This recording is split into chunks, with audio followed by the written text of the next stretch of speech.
lemons make lemonade, but not on Twitter. Former CNN host Don Lemon just got X'd on X, which of course was formerly known as Twitter.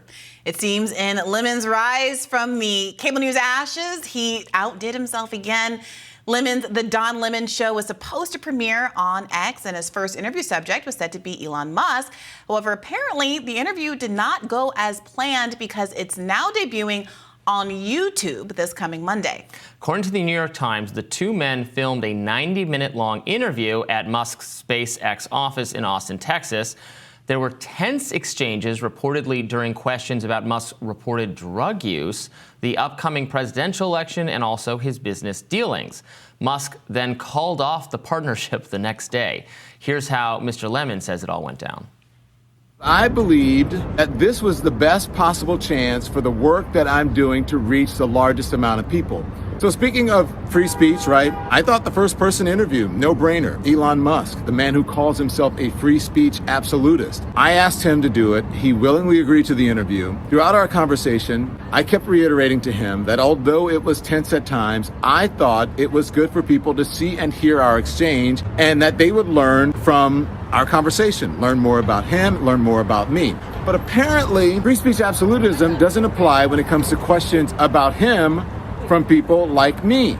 Elon Musk tweeted Wednesday evening, "Free speech is the bedrock of democracy." Don Lemon responded to that, saying, "Clean up on aisle X." So, yeah, this was pretty dramatic. Look, I said on the show, I like a lot of what Elon Musk purports to stand for. I'm grateful for the transparency of the Twitter files. That said, this seems to be, and you know, if there's something we've missed here, and if Elon Musk wants to set the record straight, he is free to do so. It very much does seem to me like he wanted a sycophantic interview and didn't quite get that and retaliated against Don Lemon. Don Lemon isn't entitled to have a show on Elon Musk's platform, but given everything Elon Musk has said about wanting to have free speech and dialogue, et cetera, to unless the interview, and I guess we'll have to watch it later, if it was like gratuitously insulting or something. Doesn't sound like it, but I guess I'll wait to make that judgment. This seems like very much a kind of self-own or slap in the face to his own, Musk's own principles. We'll listen to it, and questions about drug use. I didn't know that there was any there. I've never really. I guess maybe I haven't. I didn't dive that deep into Elon Musk's past or personal habits or life. That might feel a little. They're all, Well, sure, but I wouldn't expect to sit down for an interview and have random questions about like recreational drug use to the extent that it's legal and like relatively normalized in society. So, I could see that being off-putting, but he's dealing with a bigger kind of messaging issue here. And it's an issue that has infected this whole kind of sector of commentary, which is that they posture as vanguards of free speech, but they typically only speak to incredibly like-minded people. And obviously having kind of difficult conversations and supporting free speech are two different things, right? It doesn't mean you have to constantly put yourself in antagonistic situations or have interviews with people who are not like-minded. But part of their kind of image building is that they are not afraid of tough conversations, that everyone else is a snowflake, that they can withstand the pressure, that they don't need DEI to protect their fee-fees. And so when you sit down with someone like Don Lemon, who isn't exactly known as the world's sharpest, harshest interviewer, he has a career and is famous more because he's got a good personality and he's warm and he's kind of gregarious and he's kind of snarky and funny and catty and likes to get drunk and have fun on those New Year's episodes. It does make you come off as a weak and easily aggrieved party, especially because it's not just that he came out of this interview and said, I didn't like how this interview went, and I don't like Don Lemon. He canceled what was apparently planned to be a relationship between Don Lemon and X.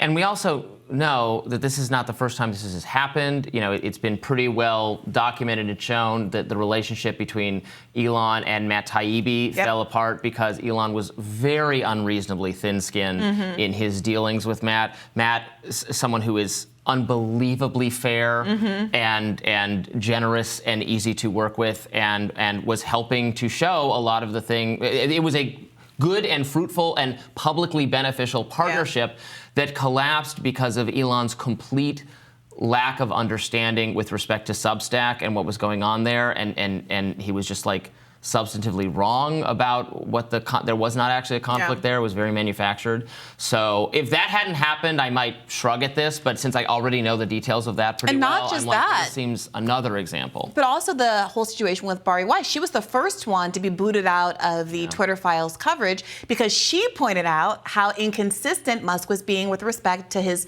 free speech values when he banned the Elon Jets account from Twitter because he argued that it was doxing him and making him and his children unsafe, the kind of language that this kind of political cohort makes so much fun of. And that wasn't even the case. The guy was using publicly available information about airline traffic to talk about where Elon Musk was. So, I think that he's kind of run that reputationally into the ground. But the question is, does it matter? Because let's go back to the initial, start of all of this, which is that this community of people tends to talk to, about, and reinforce each other. We saw this at the beginning of the Republican primary season when Ron DeSantis launched his campaign in this Twitter Spaces that for technical reasons and other reasons was widely considered to be pretty disastrous. But you had the same kind of group of players weighing in all the time. You can get Vivek Ramaswamy and Ron DeSantis and Elon Musk and David Sachs and, those kind of people all in a room together, and they mutually reinforce each other. And when you listen to that, it was everyone telling each other how amazing they were and how I'm going to buy a Tesla, or I've got 3 Teslas in the garage and you're the greatest person ever. And maybe you genuinely do just really like Elon Musk and you think his cars are great. But it makes for boring conversation, boring content, and ultimately, I think it has caused some of these folks to live in a bubble and not have any expectation of being challenged or have any ability to handle it when they are. Sure. I mean, to be clear, I think it's benefit. These voices, these perspectives are not often featured in the mainstream media, and so there is a benefit to just having a place where they can exist, but you're Elon right Musk in that and David Sachs can't go on Fox News anytime they want. And frankly, I believe Elon can get an audience. Right-wing, other conservative But no one at MSNBC is turning down an interview with Elon Musk, right? Like, I don't think that's necessarily the case for them. Are you kidding? Would they cut away from him when he started talking about his views on X, Y, or Z? I mean, that's they won't play Tucker or Trump talking about election subjects. Yeah, but that's what I'm saying. That's for different reasons. I completely validate that they have made the choice to de-emphasize, deplatform, whatever you want to call it, Donald Trump because of the perception that focusing so much on Trump in 2016 enabled him to be president. I know you can feel whatever you feel about that, but that's the perception. But some of these other figures they love to have on and boost. Look at the extent to which even someone like RFK Jr. has gotten much more of a hearing on MSNBC or CNN than someone like Marianne Williamson because they feel there is this kind of appetite for. I mean, they cut away from him at parts too. And they'll beat up on the people when they come on. Well, I'm not saying that it's not an antagonistic interview, but there's an appetite to see that. I mean, I hear you on the, people who talk about how good free speech and debate is, have a tendency of not actually practicing that much. They go on Bill Maher and they talk about how terrible everybody else is. Yeah, frankly, it's just you and me. We're like the only ones in the whole ecosystem of media that actually have sincere disagreements and do regulate, not for every single segment, because we would drive each other crazy. Yeah, it's not healthy, but we do a fair amount of actual debating, unlike so-called debate shows where it's just they only talk about the things and I will say, I think there is a pretty healthy debate culture that's happening in some spaces. I will give credit to Piers Morgan for having a lot of different voices on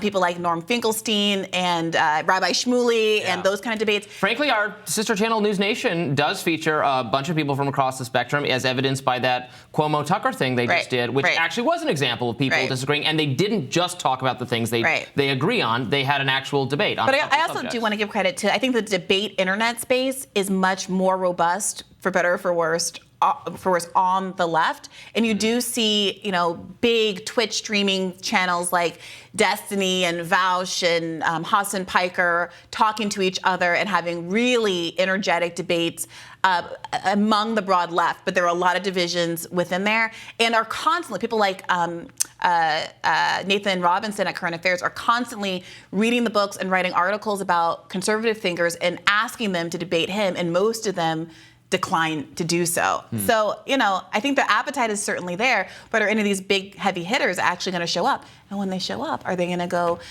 crying off stage because they can't take the heat of the Don Lemon? Can't take the heat. Get out of the kitchen. More Rising right after this.